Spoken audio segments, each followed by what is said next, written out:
আমি এখন কি করবো বলো? আমি তো একটা গরিব ঘরের মেয়ে, তার জন্য আমার কোনো এই সমাজে আমার কোনো সম্মান নেই। আমার নাম তারা।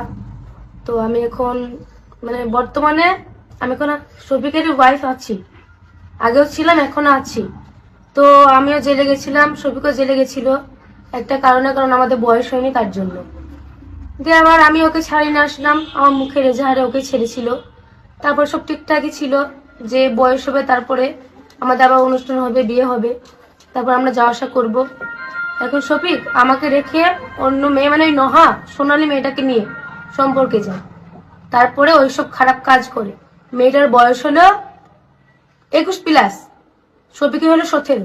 তো তোমরা দেখেছো যে ভিডিওটা শফিক করেনি, করেছে ওই সোনালী নামের মেয়েটা, কারণ ফেমাস হওয়ার জন্য, ভাইরাল হওয়ার জন্য, টাকা শফিকের টাকা লুটে খাওয়ার জন্য। তো এখন টাকা পাচ্ছে, ইয়ে করছে, আর শফিককে ফাঁসিয়েছে। এটা 1 নম্বর কথা।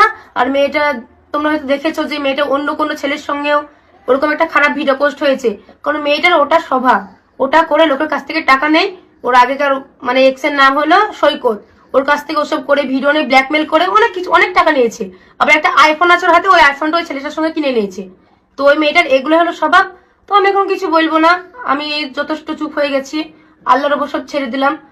তো সোনালী আর রাজা এরকম ভাবে আমাকে ফোনে ফোন করে আমাকে এরকম করে ধমকি দেয় যে তোর স্বামীকে আমি জেলে ভরে দিব যদি আমাদের কথা না শুনিস, যদি শফিককে ফোন করে বন্ধ না করিস।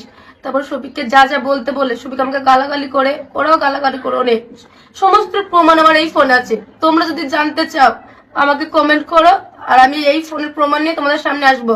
আমি এখন কি করবো বলো? আমি তো একটা গরিব ঘরের মেয়ে, তার জন্য আমার কোনো এই সমাজে আমার কোনো সম্মান নেই। সবাই যা ইচ্ছা তাই বলছে আমাকে, আমার তো কোনো দামই নেই। ওরা আমাকে এরকম করছে, আমি কি করবো বলো? তো তোমরা আমার পাশে থেকো, তোমরা এর বিচার করো, আমি কি করবো তোমরাই বলো।